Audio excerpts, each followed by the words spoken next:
Bago tayo manalangin, inaanyayahan ko kayong sandaling manahimik at damhin ang presensya ng Diyos. Sa dami ng ating iniisip at pinagdaraanan, may isang bagay na dapat nating panghawakan, ang ating pananampalataya. Ang pananampalataya ay hindi laging madaling manatili, lalo na kapag tila walang kasagutan ang ating mga dasal. Ngunit sa bawat paghinga, sa bawat pagsuko, ang Diyos ay patuloy na kumikilos sa likod ng ating mga hindi pa. Sa oras na ito, ilapit natin sa Kanya ang ating mga puso. Dalhin natin ang ating mga pag-aalinlangan at hayaang punuin niya tayo ng panibagong lakas at pag-asa. Aming Diyos na buhay, banal at tapat, kami po ay muling lumalapit sa iyo. Tangay ang isang pusong lumalaban, bagamat sugatan. Pusong may tanong, ngunit mas pinipiling magtiwala kaysa magduda. Pusong pagod, ngunit pinipiling hindi sumuko. Pusong nasaktan, ngunit nagnanais pa ring magmahal. Sa iyo po namin iniaalay ang aming pananampalataya. Hindi perpekto, ngunit totoo. Hindi buo, ngunit totoo pa rin ang tiwala. Panginoon, alam mo kung gaano kahirap ang humawak sa pananampalataya kapag ang lahat ng nangyari sa paligid ay tila kabaliktaran ng aming mga panalangin. May mga gabi pong kami ay umiiyak, nagtatanong kung naririnig mo pa ba kami. May mga araw pong kami ay nanghihina, nagtatanong kung may kahinatnan pa ba ang aming pagtitiis. Ngunit sa kabila ng lahat ng ito, Panginoon, kami po ay muling sumusubok, muling umaasa, muling humahawak sa iyong salita.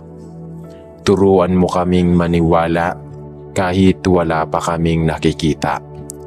Tulungan mo kaming tumayo kahit hindi namin ramdam ang iyong presensya. Paalalahanan mo po kami na ang pananampalataya ay hindi palaging may kasamang kasiguraduhan sa paligid. Minsan ito'y katahimikan, minsan ito'y paghihintay, minsan ito'y pagkilos kahit walang katiyakan. Ngunit ang tunay na pananampalataya ay paniniwala na ikaw ay tapat kahit kami ay nangangapa.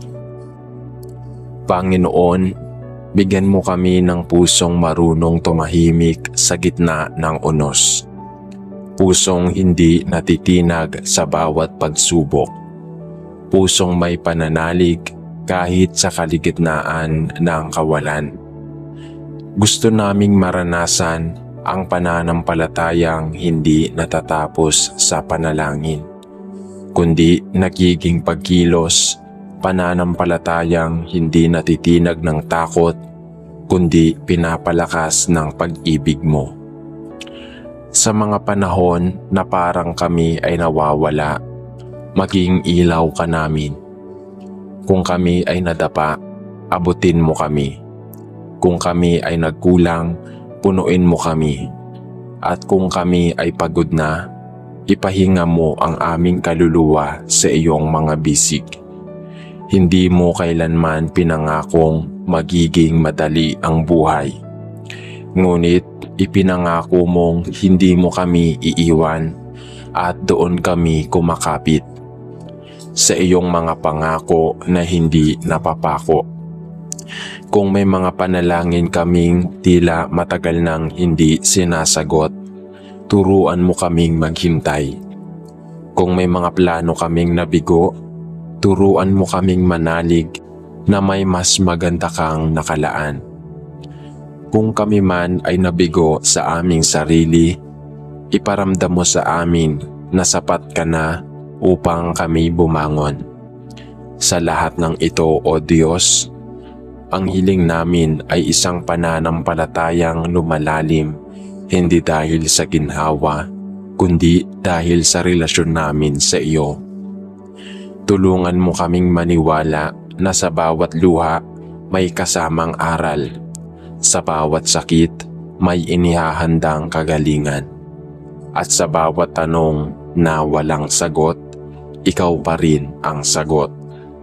Sapagkat sa iyo, ang pananampalataya ay hindi bulag na pagtanggap, kundi buhay na pagtitiwala sa Diyos, na alam kung ano ang kanyang ginagawa. Ito ang panalangin ng aming mga puso, O Diyos. Isang panalangin pinanday ng mga luha, isang pananampalatayang sinusubok araw-araw, ngunit mas lumalalim sa bawat paghawak sa iyo. Sa pangalan ni Jesus, na siyang punot dulo ng aming pananampalataya. Amen. Aming Amang nasa langit, sa katahimikan ng sandaling ito, kami ay lumalapit sa iyo ng may pusong bukas, hindi para ipakita ang aming lakas, kundi upang aminin ang aming kahinaan. Kami po ay narito hindi dahil buo na ang aming pananampalataya, kundi dahil nais pa naming itong palalimin. Hindi dahil hindi kami natatakot, kundi dahil nais naming ang iyong katotohanan ang manaig sa aming takot. Sa gitna ng aming mga tanong, kami sumasamba. Sa gitna ng aming mga pagkadapa, kami muling bumabangon sa iyong harapan. Panginoon, may mga oras po na kami nanghihina, na tila hindi namin maramdaman ang iyong presensya.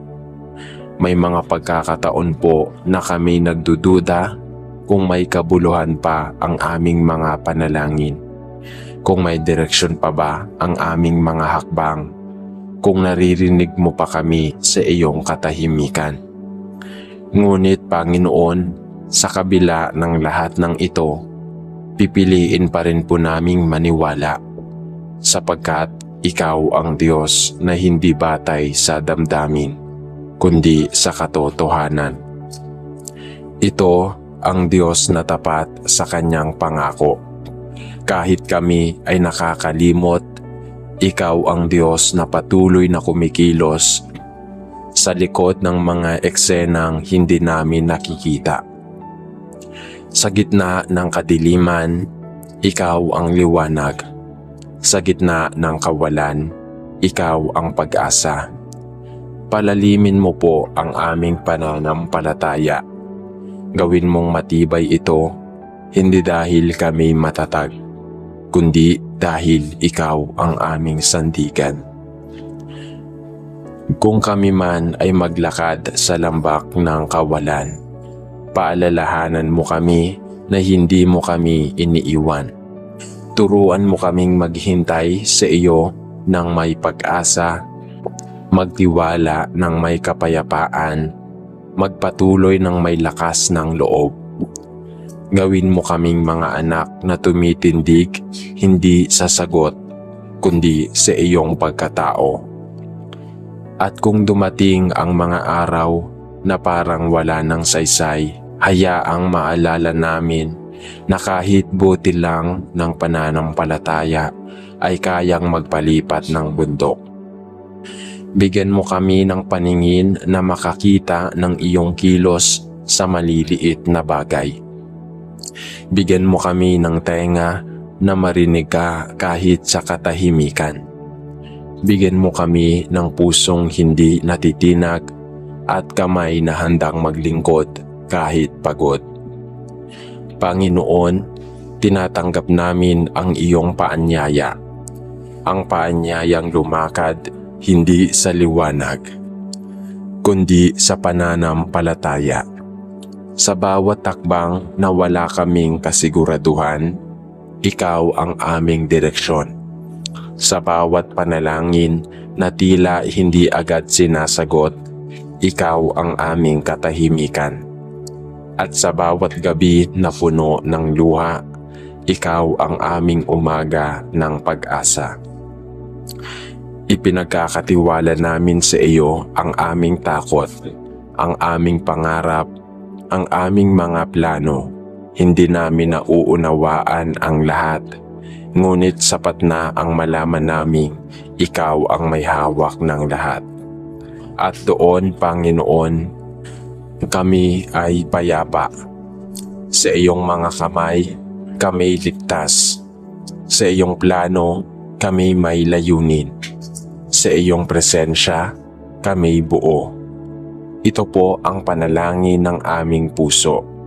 Isang panalangin humahawak sa iyo, isang pananampalatayang lumalaban, isang pusong muling bumabangon.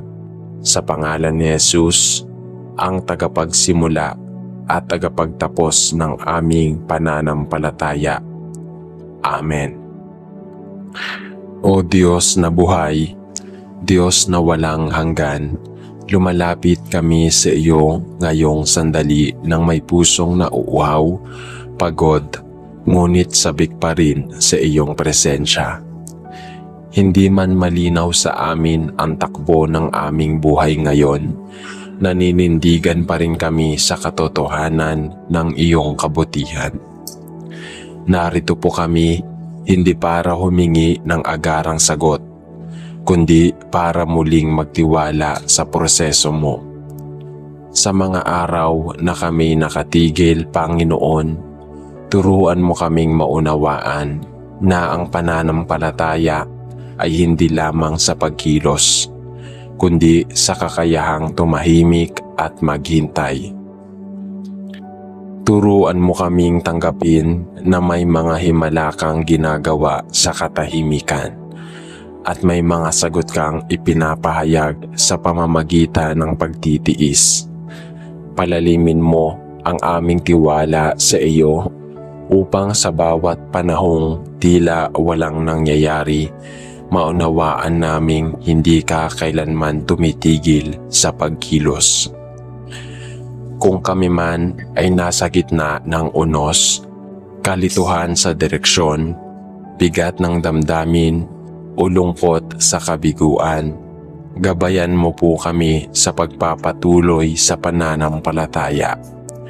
Iangat mo ang aming mga mata upang sa halip na problema, makita namin ang iyong presensya.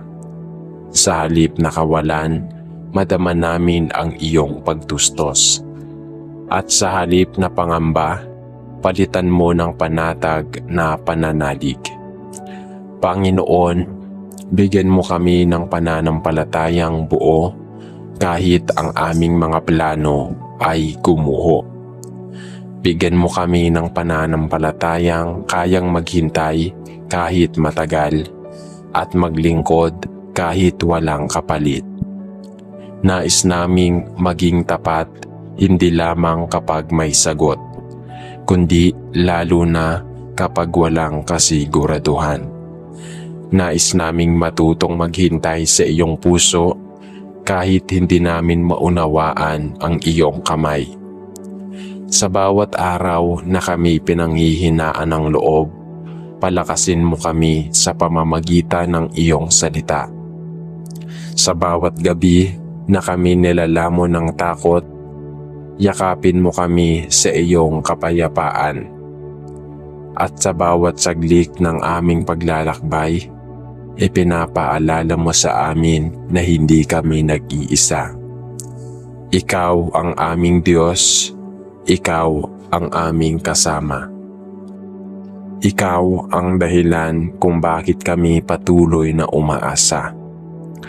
Tulungan mo kami, O Diyos, na maipamuhay ang pananampalataya, hindi lang bilang salita, kundi bilang buhay.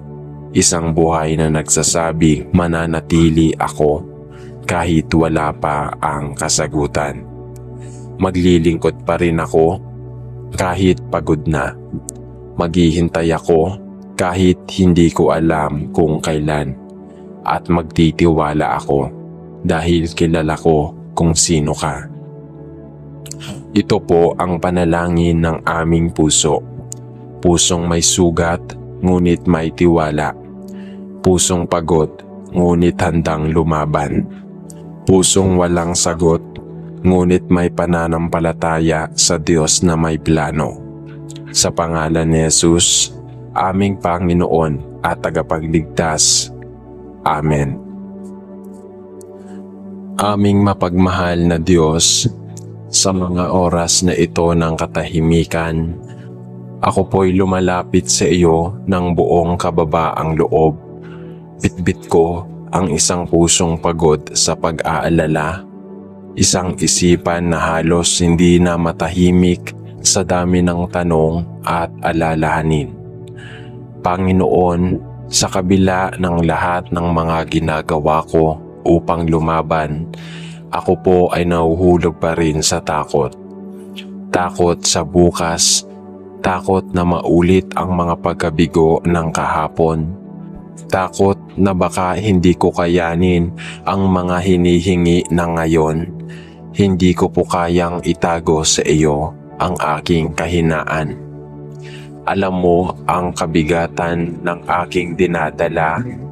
Alam mo ang bawat pintig ng puso ko. Ang bahagi nitong gusto kong sumuko. Ang bahagi nitong nagtatanong, Panginoon, naririto ka pa ba? Subalit sa gitna ng dilim ng aking pag-iisip, sa gitna ng katahimikan ng langit, pinipili ko pa ring manalangin. Pinipili ko pa rin sumambit ng isang salitang maaaring mahina sa tunog, ngunit malakas sa pananampalataya. Panginoon, nagtitiwala pa rin ako, O Diyos, kung sa ngayon ay hindi ko pa nakikita ang kasagutan. Paalalahanan mo ako na hindi ito nangangahulugang wala ka. Tulad ng butong itinatanim sa lupa, maaaring hindi pa kita nakikita sa ibabaw, ngunit alam kong gumagawa ka sa kailaliman.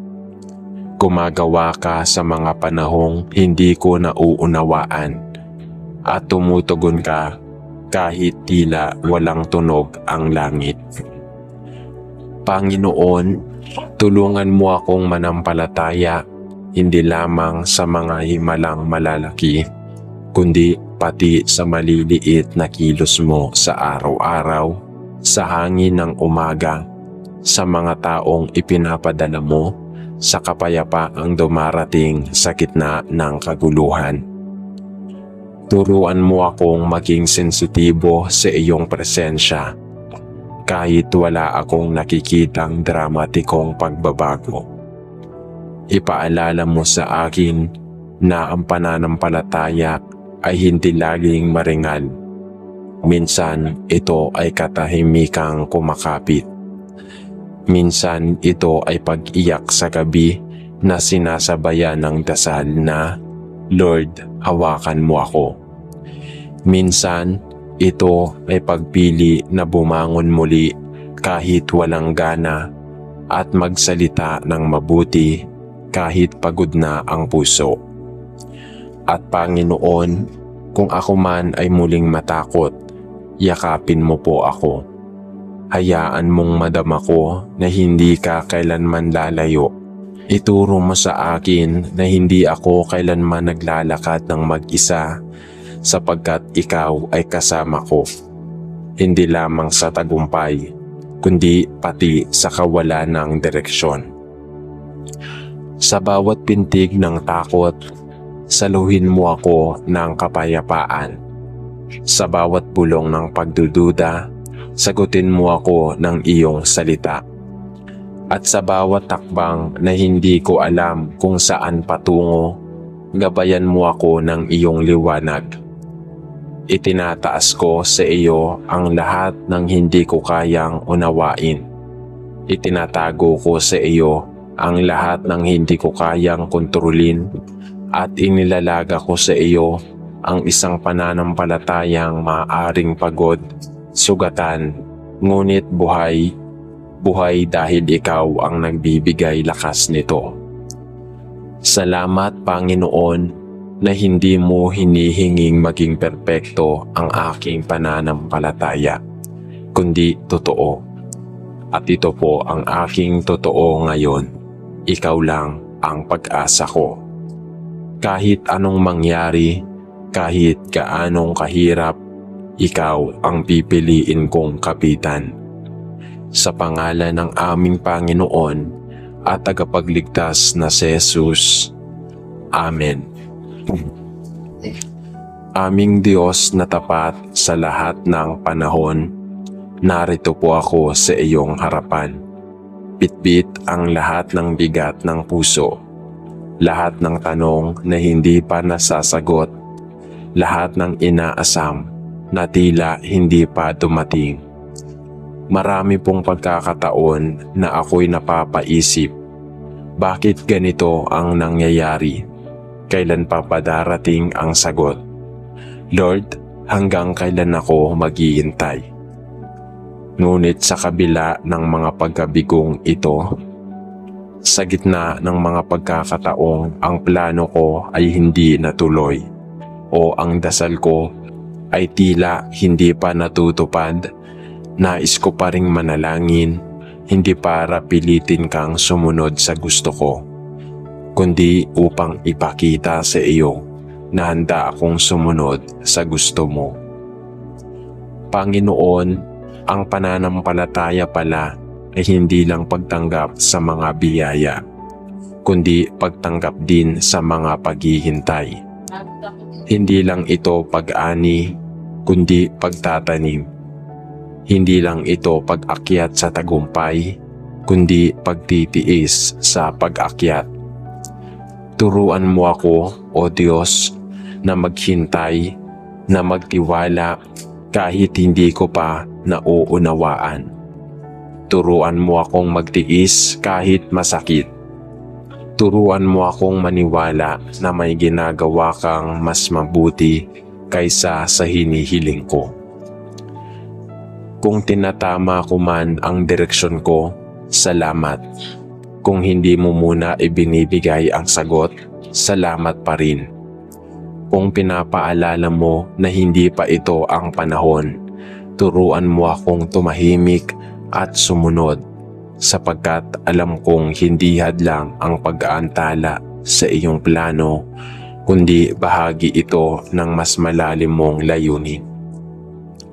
Panginoon, gawin mo akong tapat kahit walang nakakakita, masigasig kahit walang resulta, buo kahit hindi ako naiintindihan ng iba. Bigyan mo ako ng pusong hindi sumusuko, dahil alam niyang ikaw ang may hawak ng lahat. Bigyan mo ako ng pananalig na hindi lang tumitingin sa biyaya, kundi sa biyaya mismo, ikaw. Patawarin mo ako sa mga pagkakataong ako'y sumuko sa takot, sa mga araw na nauna ang reklamo kaysa pasasalamat, sa mga oras na inuna ko ang salitang diskarte kaysa sa iyong plano. Ngayon po, sinasabi ko sa iyo ng may kababaang loob, Panginoon, ikaw ang mas nakakaalam. Kaya't sa lahat ng bagay, turuan mo akong maghintay na may pananampalataya, magtiwala na may tahimik, at magpatuloy ng may tapang. Kahit hindi ko makita ang iyong kilos, naniniwala akong may ginagawa ka. Kahit hindi ko maintindihan ang iyong damdamin, alam kong para ito sa kabutihan. Kahit hindi ko pa makita ang sagot, alam kong naroroon ka na. Sa iyo ko po iniaalay ang puso kong naghihintay. Hindi lang para sa katuparan ng aking mga panalangin, kundi para sa pagkakabuo ng isang pusong marunong magtiwala, magmahal, at manampalataya sa iyo. Sa pangalan ng aking tagapagligtas na si Jesus. Amen.